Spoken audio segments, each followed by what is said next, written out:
అనేక మందిని దేవుని యొక్క వాక్యం వినడానికి ప్రోత్సహిస్తూ ఉన్న సహోదరి మరి అన్నపూర్ణ గారు మన మధ్యన ఉన్నారు. వారు మన మధ్యన ఉన్న మనకు ఆశీర్వాదకరము. వారిని సాధారణంగా స్టేజ్ మీదగా ఆహ్వానిస్తూ ఉన్నాను. అందరూ చెప్పకూడదండి.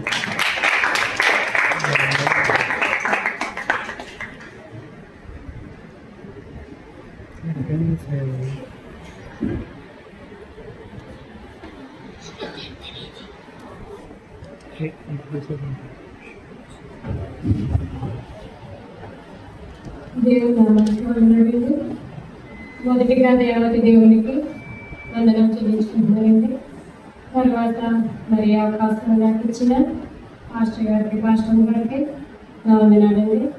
మరి కూడి వచ్చిన మీ అందరికీ నా హృదయపూర్వక వందనాలు తెలియజేసుకుంటున్నాను. మరి మనం ఈ శిలువ ధ్యాన కూడికల్లోనూ ప్రతిరోజు కూడా అనేక అంశాలను కొత్త విషయాలు మనం నేర్చుకుంటూ ఉన్నాము. ఈ శిలువ ధ్యాన కూడికలు అనేవి మనం ప్రతిరోజు కూడా ప్రతి ఒక్కరు రావాలని మనం ఒక పట్టుదల కలిగి అందరం కూడా వచ్చి దేవునితో ఏకీభవించి ఆ వాక్యాన్ని వింటూ మన వాక్యానుసారమైన జీవితాన్ని మనం జీవిస్తున్నామని నేను నమ్ముతున్నాను. నేనైతే ఈ 40 రోజులు రావాలి అని నేను నా మనసులో అనుకున్నాను కాబట్టి నేను దూరమైనా సరే వస్తున్నాను. ఒక్కొక్క రోజు ఇక్కడ ఉండిపోవడం కూడా జరుగుతుంది. మరి ఇంకా ఈ రోజు 22వ రోజు. మరి ఉన్న రోజులు కూడా రావడానికి ఎటువంటి ఆటంకాలు లేకుండా ఉండాలని నేను దేవుని ప్రార్థించుకుంటున్నాను. మరి మనం ఈరోజు నేర్చుకుంటున్న అంశము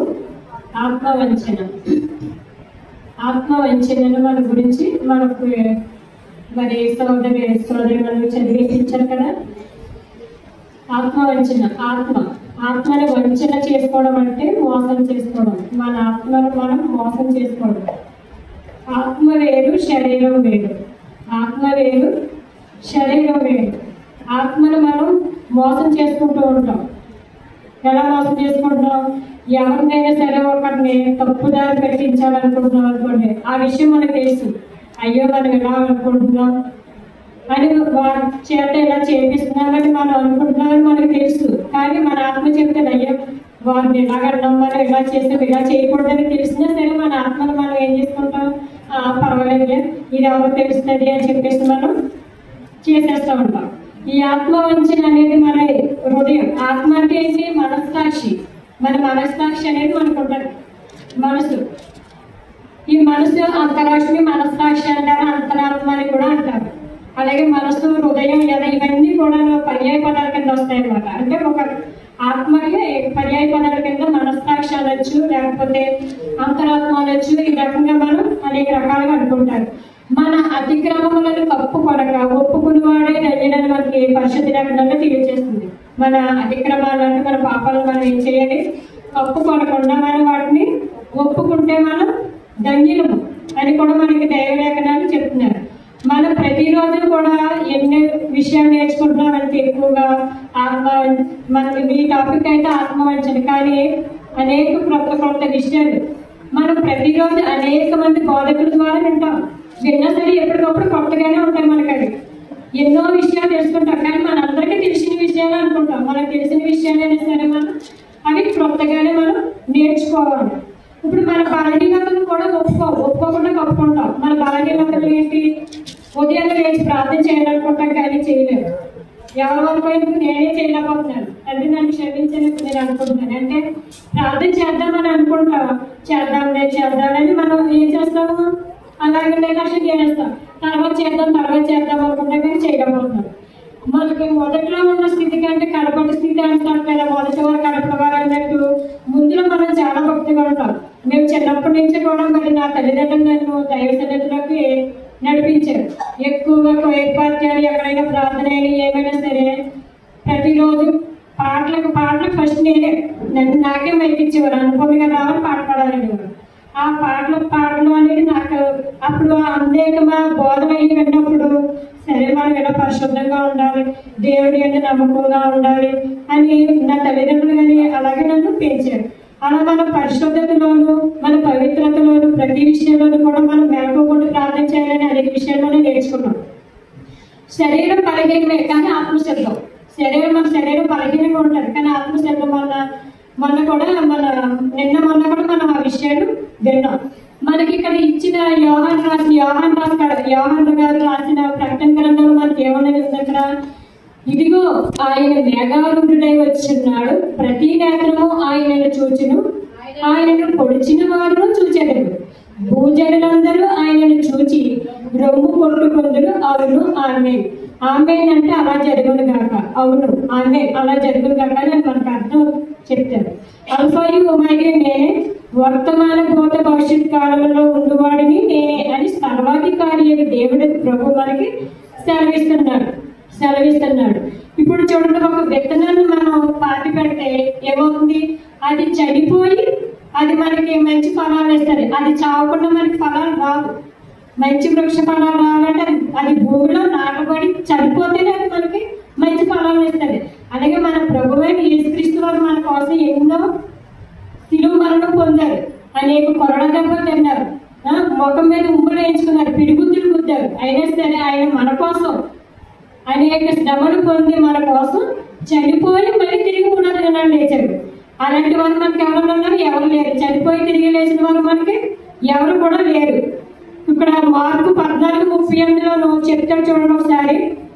ఆత్మ అనేది శబ్దము అని చెప్పేసి అంటారు. ఆత్మ అనేది అతడు మరీ ఖండితముగా నేను నీతో కూడా చావవలసి వచ్చినను నిన్ను ఎరుగనని చెప్పదని చెప్పనని అట్లు వారందరూ అని. చూడండి, ఈ విషయం మనకి పేతురు గారు మాట్లాడి మనం మార్కు సువార్తలో కూడా చదువుకున్న విషయాన్ని. పేతురు గారు ఏమని మాట్లాడారు?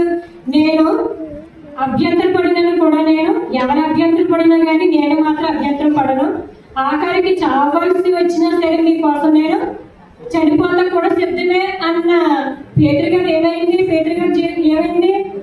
యేసు ప్రభు గారిని ఇలా తీసుకెళ్ళిపోతూ ఉంటుండగాను ఈయన ఏమన్నారు? ఒక చిన్నది అడుగుతాడు, ముమ్మారు పలుకుతారు, అబద్ధం పడుతాడు, శపించేసుకుంటాడు. నాకు ఆయన ఎవరో తెలియదు, నేను ఆయన్ని చూడలేదు, నేను చనిపోతానని చెప్పిన వ్యక్తి కూడా తను ఏం చేశాడు? తన ఆత్మను మోసం చేసుకున్నాడు.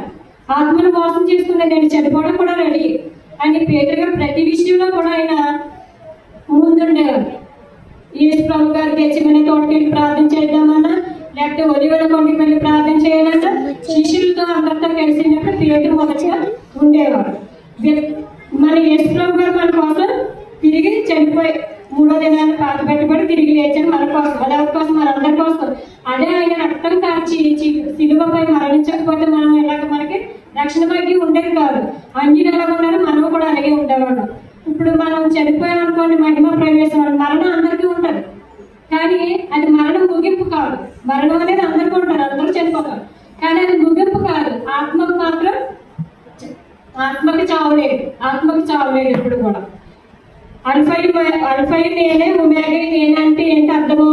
ఆదిను అంతమును నేనే. ఆదిను అంతమును కూడా నేనే మన ప్రభు అయిన వారు యేసుక్రీస్తు వారు మనకి సెలవిస్తున్నారు. అలాగే ఉన్నవాడును అనువాడును కూడా నేనే, కూడా నేనే సెలవిస్తున్నారు. మత్తయి సువార్త 10వ అధ్యాయం 20వ వచనంలో చూడండి ఒకసారి. నీ తండ్రి ఆత్మ మీలో ఉండి మాట్లాడుచున్నాడే గాని మాట్లాడువారు మీరు కాదు.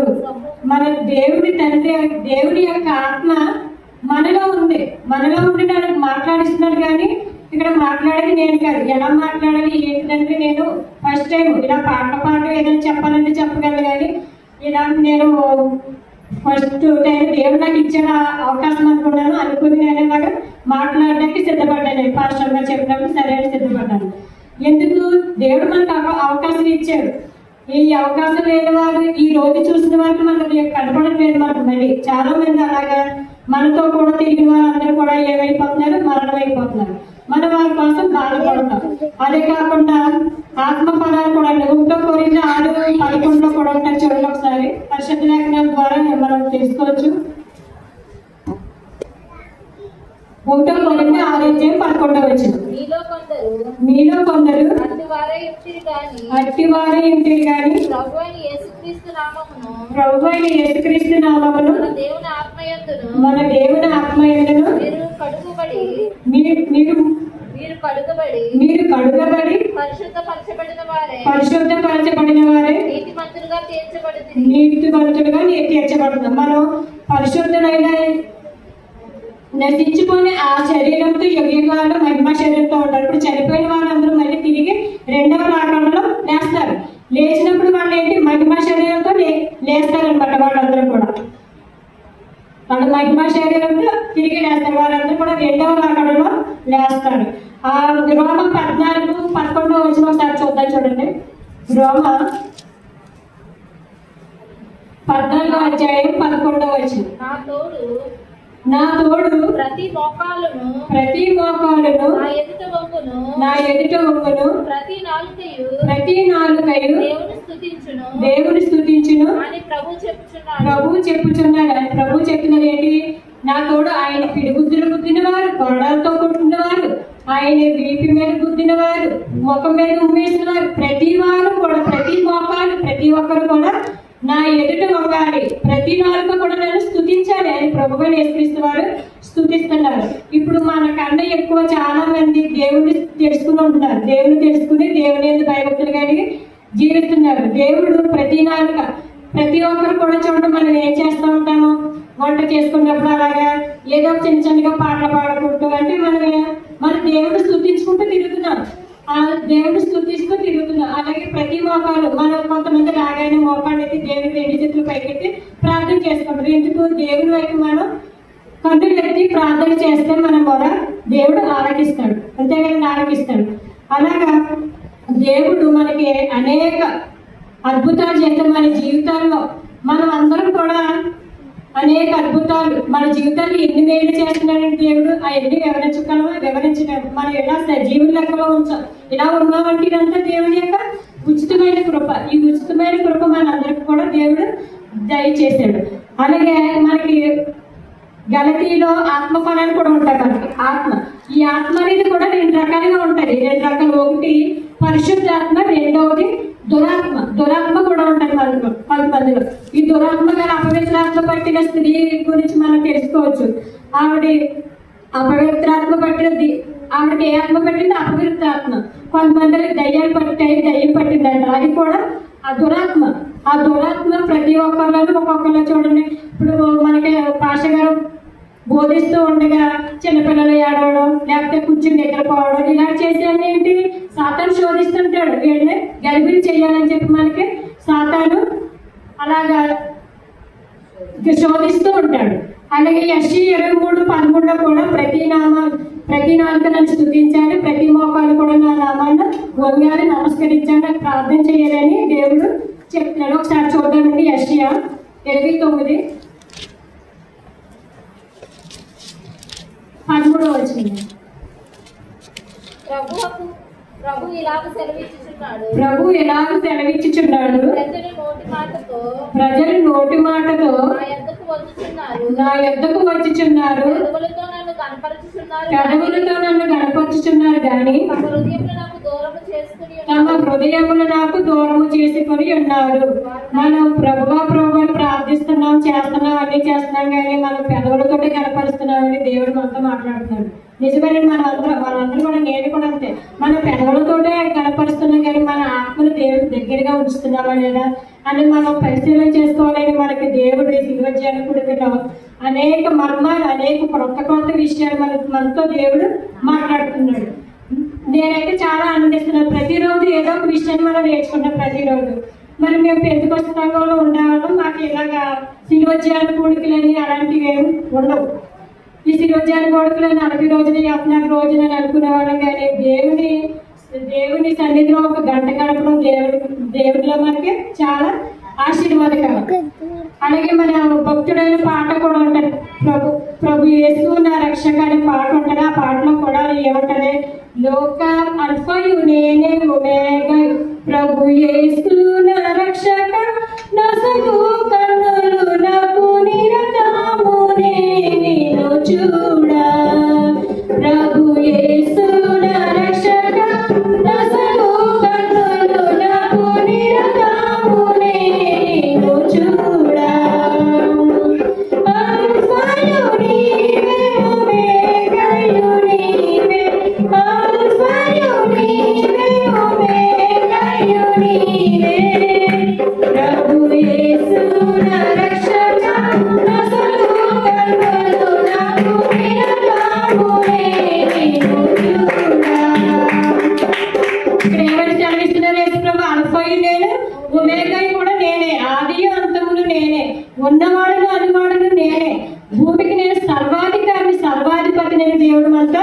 మాట్లాడుతున్నాడు. అలాగే ఫిలిప్పి 2వ అధ్యాయము 9వ వచనంలో కూడా చూసినట్లయితే దేవుడు చూడండి ఏం మాట్లాడుతున్నాడు ఒకసారి మనం చూద్దాము. ఫిలిప్పి అందుచేతను పరలోకమందున్న వారిలో గాని భూమి అందున్న వారిలో గాని భూమి కింద ఉన్న వారిలో గాని ప్రతి వాని నాలుకను ప్రతి వాని మోకాలను యేసు నామమున వంగునట్లు ప్రతి వాని నాలుకయు తండ్రి అయిన దేవుని మహిమార్థమై యేసుక్రీస్తు ప్రభువని ఒప్పుకొనున్నట్లును దేవుడు ఆయనను అధికముగా హెచ్చించి ప్రతి నామమునకు పైనామమును ఆయనకు అనుగ్రహించిన. చూడండి దేవుడు ఏం మాట్లాడుతున్నాడు, ప్రతి వారి నాలుక ప్రతి వారు 2:9 వచనం కదండి. అందుకే పరలోకమున్న వారిలో గాని భూమి మీద ఉన్న వారిలో గాని భూమి క్రింద ఉన్న వారిలో గాని ప్రతి వారి మోకాలను యేసు నామమును వంగాలి. ప్రతి వారిలో పెద్ద పెద్ద ఉద్యోగాలు చేసే వాళ్ళైనా కానీ ఆఫీసులు అయినా కానీ ఎవరైనా సరే కొన్ని పెద్ద చర్చిల్లో అందులో పెద్ద ఉద్యోగాలు చేసే వాళ్ళు అందరూ ఉంటారు. మనకి చెప్తూనే ఉంటారు చాలా సార్లు. వాళ్ళందరూ కూడా వాళ్ళు తగ్గించుకొని భోజనాలు చేసేటప్పుడు ఆకులు తీస్తారండి. మనం ఎవరైనా అలా చేయగలరు. అప్పుడు ఆ పాస్టర్ గారు అంటారేంటండి, ఎందుకంటే మీరు పెద్ద ఉద్యోగాలు చేస్తే మీకు ఎందుకంటే ఇక్కడ అందరూ సమానమేనండి, మేము అందరూ సమానమేనండి, మేము మా ఉద్యోగాలు ఇక్కడ మాకు పని లేదండి అని వాళ్ళు చాలా పనులు చేస్తారండి కొన్ని పెద్ద సంఘాలు. కానీ మనం అయితే ఏం చేస్తాం, సిగ్గుపడతాం, మనం చెయ్యాలా, అలా చేస్తారు ఏం చేస్తారని మనం అనుకుంటాం. కానీ మేము కూడా అలాగే అనుకునేదండి. కానీ తర్వాత దేవుడితో మనం వాళ్ళందరితో పోల్చుకుని మనం ఎదటి వారు మనం చెయ్యాలి. ఇప్పుడు ఎవరైనా భోజనాలు చేసినప్పుడు ఆకులు తీస్తానికి చాలా ఆశీర్వాదకరం అని చెప్తారండి. అందు గురించి చాలా మంది అలా చేస్తూ ఉంటారు. అలాగా ప్రతి ఒక్కరు కూడా ప్రతి వారి మోకాలు కూడా యేసు నామాన్ని వంగాలి. ప్రతి వారి నాలుగు తండ్రి అయిన దేవుని మహిమార్థమై యేసుక్రీస్తు ప్రభు అని ఒప్పుకోవాలి. ప్రతి వారు కూడా ప్రతి నాలుగు కూడా ఏం చేయాలి, దేవుని మహిమను మనం ఒప్పుకోవాలి. యేసుక్రీస్తే ప్రభు వారు, మనకి యేసుక్రీస్తు వారు నిజమైన దేవుడు, లోకరక్షకుడు. ఈయన యేసుక్రీస్తు వారు అందరికీ ఉపకారి, అందరికీ కూడా మనకి ఉపకారి. దేవుడు ఆయన అధికంగా ఇచ్చించి ప్రతి నామములకు పైనామము ఆయన అనుగ్రహించాడు. అంటే పైనామము మనం పాటలు పాడుతూ ఉంటాం, అన్ని నామముల కన్నా పైనామము యేసు నామము.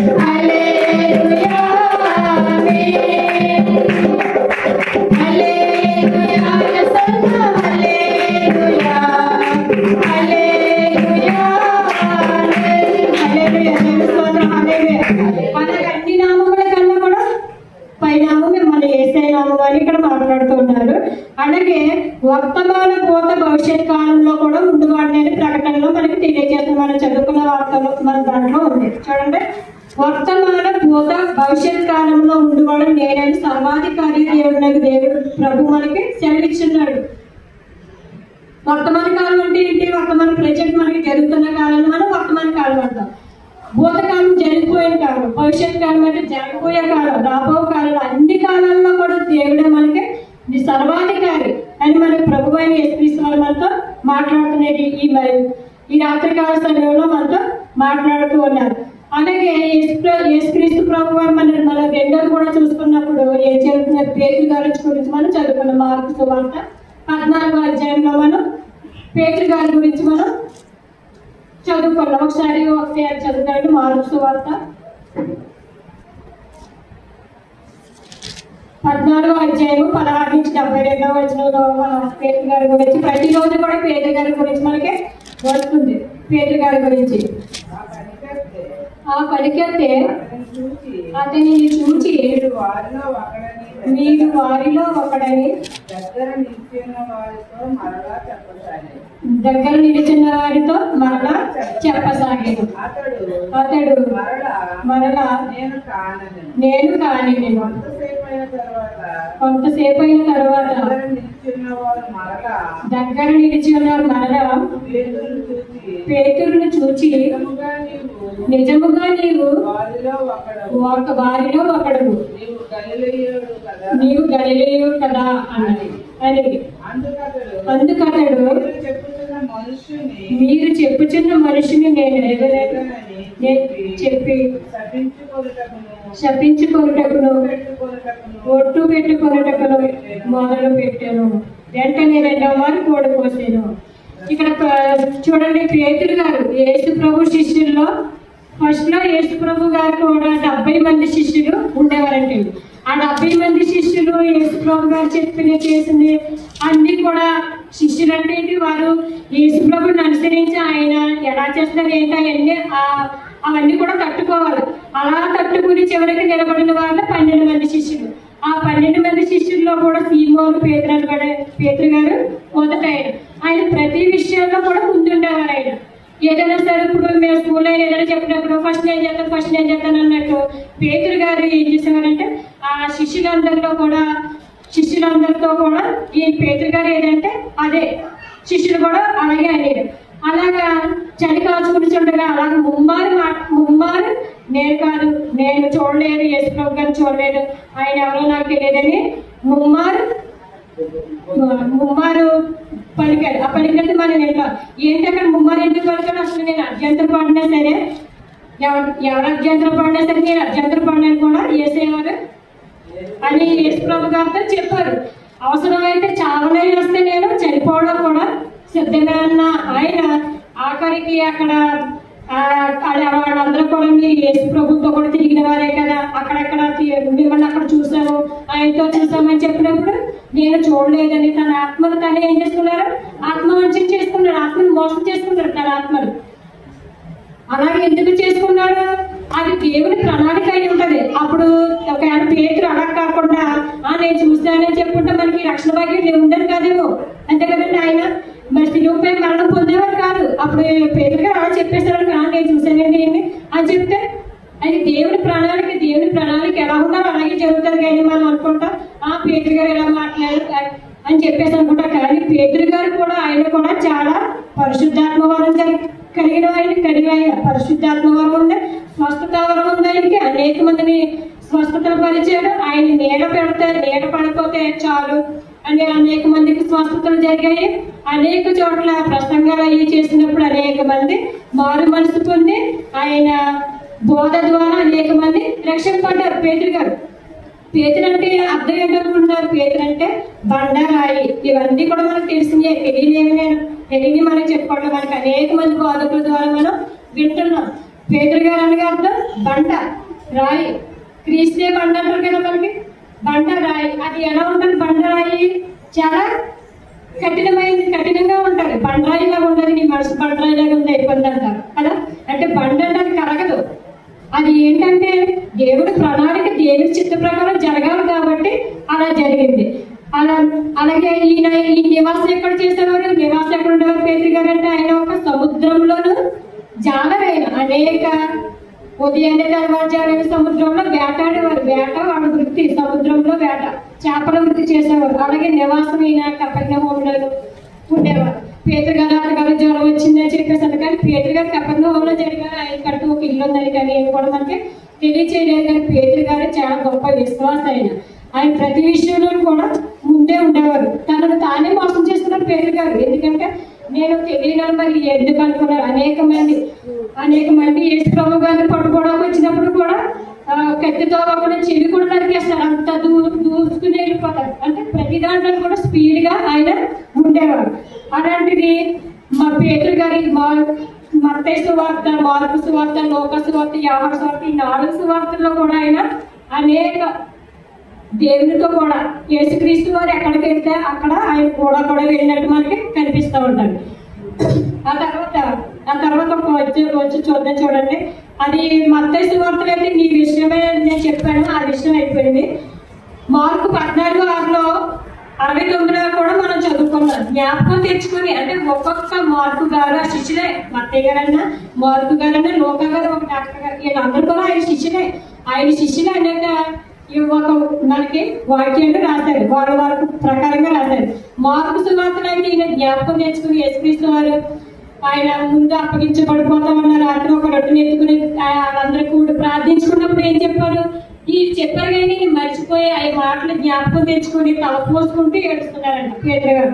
అయ్యో చెప్పారు ఇలాగని నేను మర్చిపోయాను అని చెప్పేసి తల పోసుకుంటూ ఏడుస్తున్నారని మార్కు గారు చెప్తారు. అదే లోకా గారు అయితే లోకా గారు ఒక డాక్టర్ అనమాట. ఆయన ఏం చెప్తారు? వెలుపలకు పోయి సంతాపపడి ఏడ్చాడు. అంటే వెలుపలికి వెళ్ళి సంతాపపడి అంటే మరీ దుఃఖపడిపోయి సంతాపపడి అంటే ఒక చోట మనం చిన్నపిల్లలు ఎవరైనా కొట్టామనుకోండి, కొట్టిన తర్వాత అక్కడ ఏడ్చే చూడుకున్న తర్వాత మళ్ళీ మనం చూడగానే మళ్ళీ గుర్తొస్తుంది, మళ్ళీ గుర్తొచ్చి ఏడ్చేస్తారు. అప్పుడు మనం ఏమంటే మళ్ళీ ఇంకెక్కువైపోద్ది. అలాగే సంతాపపడంటే ఇప్పుడు ఎవరైనా చనిపోయిన సరే వాళ్ళు ఎంతో దుఃఖంతో ఉంటారు. సంతాప సభ అంటారు చూడండి, చనిపోయిన వాళ్ళ దగ్గర సంతాప సభ పెడతారు. అంటే ఎందుకు? వాళ్ళ సంతాప సభ అంటే గుర్తు తెచ్చుకుని వాళ్ళ కోసం ఏడుస్తారు అనమాట. అలాగా పేతురు గారు ఇలాగ ఈ నలుగురు కూడా సువార్తలు, ఈ 4 సువార్తల్లో కూడా సంపూర్ణంగా రాస్తారనమాట, పరిపూర్ణంగా రాస్తారు. అనేక ఉపమానాలు యేసుక్రీస్తు వారు ప్రసంగానికి వెళ్ళినప్పుడు, కొండ మీద ప్రసంగానికి వెళ్ళినప్పుడు, గెత్సేమనే తోటలో ప్రార్థన చేయడానికి వెళ్ళినా, ఎక్కడికి వెళ్ళినప్పుడైనా కూడా ఈ శిష్యులందరిలో కూడా పేతురు గారు ముందుండేవాడు. అలాగే పేతురు గారు యేసుక్రీస్తు ప్రభు వారు సముద్రంలో నడిచి వస్తున్నప్పుడు కూడా భూతమానికి భయపడినప్పుడు నేనే అని పడినప్పుడు నేను కూడా నడిచి వస్తాను నీకు లాగానే పేతురు గారు స్పీడ్ ప్రతి దాంట్లో ముందుంటారు కదా. అలాగ అడిగినప్పుడు కూడా నడిచిరా అని చెప్పేసి అన్నప్పుడు ఆయన ఏం చెప్తారు? నడిచి వెళ్తారు. ఆయన వైపు చూసినప్పుడు మాత్రం బాగానే నీటి మీద వెళ్ళిపోరు, కానీ లోకం వైపు గాలి వైపు చూసినప్పుడు ఆయన మునిగిపోతారు. ప్రభువా నేను మునిగిపోతుందని కాపాడవాడినప్పుడు అల్ప విశ్వాసి అన్నారు. మనం కూడా అల్ప విశ్వాసమే. దేనికైనా సరే మనం విశ్వాసంలో కోల్పోతాం. ఏదైనా కొంచెం కష్టం వచ్చినా బాధ వచ్చినా దేవుడు మనకి ఏం చేశాడు, దేవుడు మనకి ఏమి చేయలేదని మనం విశ్వాసాన్ని కోల్పోతాం. అలా కాకుండా మనం దేవుని ఎందుకు బలంగా వాడబడాలి, బలంగా ఉండాలి, ఆయన ఎందుకు నమ్మకంగా యథార్థంగా నడిచే భాగ్యం మనకు అందరూ కూడా దయచేయండి. అలాగే మత్తయి సువార్త 14:28 వచ్చిన అది యేసుక్రీస్తు వారు నడిచిన మాట అన్నమాట. నడిచి విధారు కదా, అదే కాదు నేను వచ్చినదైతే చూపించట్లేదు. ఇంకా పేతురు గారు ధైర్యశాలి, ధైర్యంగా ప్రతి విషయంలో కూడా ముందుకు వెళ్ళేవారు, ప్రతి విషయంలో కూడా ముందుకు వెళ్ళారు. ఓ పక్కన ధైర్యం ఉన్నది, ఒక పక్కన పిరికిదనం ఉన్నది. మన అందరికీ ధైర్యం ఉంటుంది, పిరికిదనం ఉంటుంది. అలాగే ధైర్యంగా ప్రతి ఏ విషయంలో అయినా సరే పేతురు గారు ముందు నడిచేవారు. ఆయన వెనకాల శిష్యులందరూ కూడా వెళ్ళిపోతారు. ఈ పేతురు గారి గురించి మనం నేర్చుకోవాల్సింది ఏంటి? ఏ విషయంలోనైనా ముందుండి నడిపించేవాడు. ఏ విషయంలోనైనా మనకు కూడా ప్రతి విషయంలో కూడా మనం జారిపోకుండా, ప్రతి విషయంలో కూడా మనం నిబ్బరం కలిగి ఆత్మలో ఎదుగుతూ మన ఆత్మను వంచుకోకుండా మనం ధైర్యంగా ముందుకు సాగాలి. మనం అనేక వర్తమానం అయినప్పుడు మనం ఏం చేస్తాం? చెప్పినప్పుడు బాగానే చేస్తాం, మనం చెప్పారు మనం ఇలా మారాలి, అలా నడుచుకోవాలి, అలా చేయాలనుకుంటే మళ్ళీ మనం బయటకు వెళ్తే మర్చిపోతాం. మన విషయాన్ని మనం మొదలైపోతాయి. అందుకే ఒక పాట పాస్టర్ గారి పాడక దగ్గర మన అందరికీ వచ్చిన పాట, ఆత్మను చంపకని దేహాన్ని చంపే మనుషులకు భయపడకయ్యా, ఆత్మతో పాటు నీ దేహాన్ని చంపే దేవునికి భయపడకయ్యా, ఆత్మ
ఆత్మని చంపక మన దేహాన్ని చంపి మనుషులకు మనం భయపడకూడదు. ఆత్మతో పాటు నీ దేహాన్ని చంపి దేవునికి భయపడాలి, మన మనుషులకి భయపడకూడదు. మన ఆత్మను మనం నిబ్బరంగా ఉంచుకోవాలి. మన ఆస్తి అంతస్తులు కూడా నీ అందచందలు కూడా మన ఎంట రావాలని చెప్పి పాటలు కూడా ప్రతి పాటలోనూ అనేక అర్థాలు ఉంటాయి. ఆ పాటలు మనం పాడేస్తాం కానీ వాటి అర్థాలు మనం తెలుసుకో, పాటలు మాత్రం పాడేస్తాం. అలాగే మనందరం కూడా దేవుడిలో ఆత్మలో మనం బలపడాలి. మన దేవుని అయినా నమ్మకంగా యథార్థంగా ఉంటే మనం కథలకు నిత్యం సీఎది కొండవని ఉంటాం కీర్తనలో కూడా చెప్తున్నారు. కాబట్టి మన అందరము కూడా ఆత్మలోనూ మనం ధైర్యంగా ఉండాలి. మరి ఆత్మానుసారమైన జీవితాన్ని మనం పంచుకోవాలి. మరణం అనేది అందరికీ వస్తుంది కదా, మరణమే మనకు ముగింపు కాదు. ఆత్మ ఎప్పుడు కూడా బ్రతికే ఉంటుంది. ఆత్మకి చావు లేదు, ఆత్మకి చావు లేదు. ఇప్పుడు అందిన వాళ్ళు కూడా వాళ్ళు చనిపోయేది చూడండి, ఆ ఆత్మ ఎలా తిరుగుతుంది అలా తిరుగుతుందంటారు. కానీ అవన్నీ కూడా ఏమీ కాదు. అవన్నీ కూడా మరి తండ్రి కుమారి పరిశుద్ధాత్మ త్రియేక దేవుని మనం ఆరాధించాలి. యేసుక్రీస్తుని అడిగిన ముమ్మాది పేతుగా అనడం 3 సంఖ్యలు కూడా మనం ప్రధానంగా తీసుకుంటాం. 3 రోజులు 7 రోజులు సంఖ్యలు కూడా మనం ప్రధానంగా తీసుకుంటాం. మరి యోనా గారు చేపకడుపులో కూడా ఎన్ని రోజులు ఉన్నారు? 3 రోజులే ఉన్నారు. అలాగే యేసు ప్రభు గారు కూడా తిరిగి మరణించి 3వ దినాన్ని లేచారు. ఇప్పుడు మన ఇంటికి ఎవరైనా చుట్టాలు కానీ ఎవరైనా ఏదైనా అవసరం నిమిత్తం తీసుకొచ్చామనుకోండి, 1 రోజు ఉండాలి, 2 రోజులు 3 రోజులు పంపించాలన్నారు. అంటే 3 సంఖ్యలో కూడా మనం దేవుడు మనకి ప్రత్యేకంగా చూపించాడు. కాబట్టి మనందరం కూడా ఆత్మలో ధైర్యంగా ఉండాలి. ప్రతి విషయాన్ని మనం ముందు ఉండాలి. ఈ 40 రోజు ధ్యాన కొడుకులో మనందరం కూడా ప్రతిరోజు పాల్గొవాలని నేను కోరుకుంటూ నా మాటలు ముగిస్తున్నాను. దేవునికి వందనాలండి. ఏమైనా తప్పులు ఉంటే క్షమించండి. అందరికీ వందనాలు.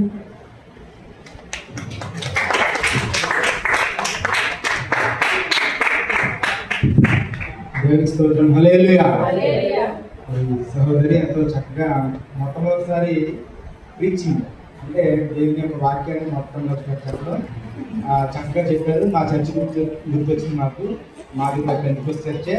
2 వాక్యాలు చదివిన తర్వాత పాట పాడతారు. అలా పాట పాడుతూ వాక్యాన్ని చెప్తారు. దేవుని స్తోత్రం. హల్లెలూయా. మరి సహోదరి ఆత్మవంచన అనే అంశాన్ని ఎంతో చక్కగా వివరించారు. మనకి ఎక్కువగా పేతురు కనపడతారు కదా 4 రోజుల నుంచి. పేతురు ఆత్మవంచన చేసుకున్నాడు, నిజమే.